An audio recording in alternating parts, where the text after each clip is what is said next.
آپ ہمارے چہروں پر اس طرح کی خوشی دیکھ رہے ہیں نا، یہ اسی لیے کیونکہ ہمارے ساتھ ایک بہت زبردست انٹرنیشنل سیلیبریٹی. ایگزیکٹلی جب ہم بات کرتے ہیں نا ماحولیاتی تحفظ اور صحت کی، تو ہمیں ایسے نوجوان لیڈرز کی ضرورت ہوتی ہے جو نہ صرف آواز اٹھائیں بلکہ عملی طور پر بھی کچھ کر دکھائیں. اور آج ہم جس شخصیت کے بارے میں بات کرنے جا رہے ہیں وہ نہ صرف پاکستان بلکہ پوری دنیا میں موسمیاتی تبدیلیاں اور صحت کے مسائل پر ایک توانا آواز بن کر ابھری ہیں. ہم بات کر رہے ہیں جی علیزہ ایاز کی، جو دنیا کی سب سے کم عمر اقوام متحدہ کی گڈ ول ایمبیسڈر ہونے کا اعزاز رکھتی ہیں. انہوں نے 300 سے زیادہ عالمی کانفرنسز میں خطاب کیا، جن میں ٹیڈ ٹاکس اور ورلڈ بینک فورمز جیسے بڑے پلیٹ فارمز بھی شامل ہیں، اور ان کے کام کو عالمی معیار پر بھی سراہا گیا ہے. بہت زیادہ میڈیا چینلز نے نمایاں کیا. اس کے ساتھ ساتھ علیزہ نہ صرف climate action society executive director ہیں بلکہ وہ ایک فاؤنڈیشن کے ذریعے پسماندہ علاقوں میں صحت اور موسمیاتی تعلیم کے لیے بھی کام کر رہی ہیں.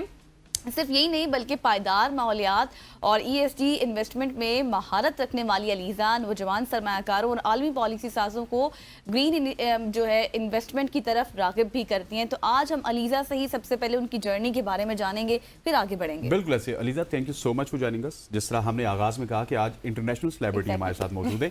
آپ پوری دنیا کی سب سے کم عمر گڈ ول ایمبیسڈر ہیں.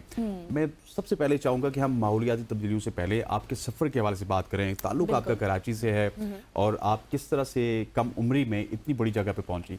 جی thank you very much for having me. Firstly یہ میری بہت آنر کی بات ہے. جہاں تک میری جرنی ہے، میں پاکستان کو فل کریڈٹ ضرور دینا چاہوں گی اور اپنے پیرنٹس کو. میں نے اپنی ایجوکیشن خاص طور پہ اے لیولز کراچی ہی سے کی ہے، اور وہاں پہ جو اپرچونیٹیز تھیں، چاہے وہ کریکولم کی کوالٹی ہو، چاہے وہ میری ٹیچرز ہوں، تو ایک جینوئن انٹرسٹ پیدا ہوا جیوگرافی کے خاص طور پہ حوالے سے، سائنس کے حوالے سے. تو وہاں پہ ہمیشہ سے انٹرسٹ تھا کہ اچھا یہ جو ایشوز ہم پڑھتے ہیں کتابی ایجوکیشن میں، تو وہ ریئل لائف میں کس طرح ہوتی ہے. تو نیوز آپ دیکھتے ہیں، تو میں نے خیال کیا کہ جو واٹر کرائسس ایکسپیرینس ہو رہا ہے کراچی میں، کافی صاف پانی کی کمی تھی، تو یہ کیوں ہو رہا ہے؟ یہ کلائمیٹ چینج کی وجہ سے ہے یا مینجمنٹ ایشوز ہیں. اور جب میں نے اس پہ خود ہی ریسرچ کی، ایک انڈیپینڈنٹ پروجیکٹ بن گیا. اور پڑھائی کے ساتھ ساتھ کافی ٹف تھا، بٹ ایک جینوئن انٹرسٹ تھا.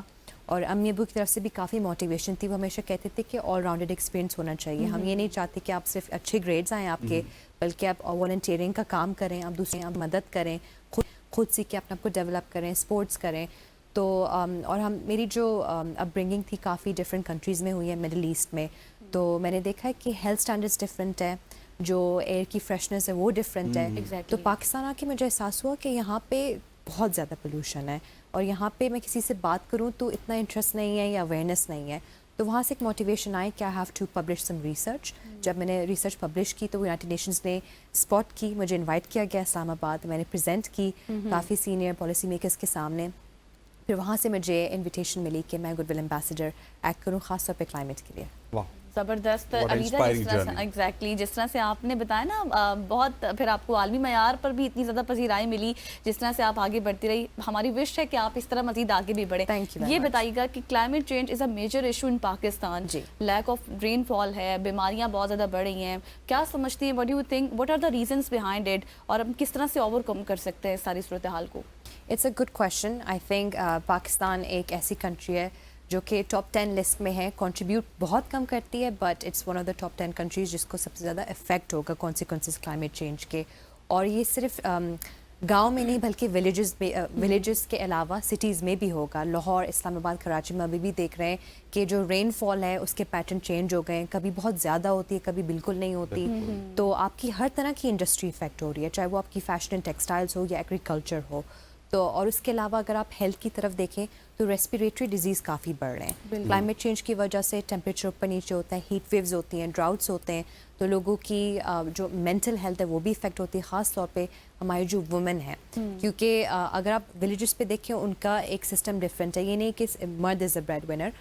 جو عورت ہوتی ہے وہ کھانا بھی بنا رہی ہے، وہ پانی بھی لے کے آ رہی ہے ویل سے، بچوں کا بھی خیال رکھ رہی ہے. جب اس کی کھانا کم پڑ رہا ہے یا وہ بیمار زیادہ ہو رہی ہے، بچے زیادہ بیمار ہو رہے ہیں، اور انہیں یہ پتہ نہیں ہے کلائمیٹ چینج کی وجہ سے جب ٹیمپریچر بڑھتا ہے تو جو ڈیزیز کا اسپریڈ ہے وہ بڑھتا ہے.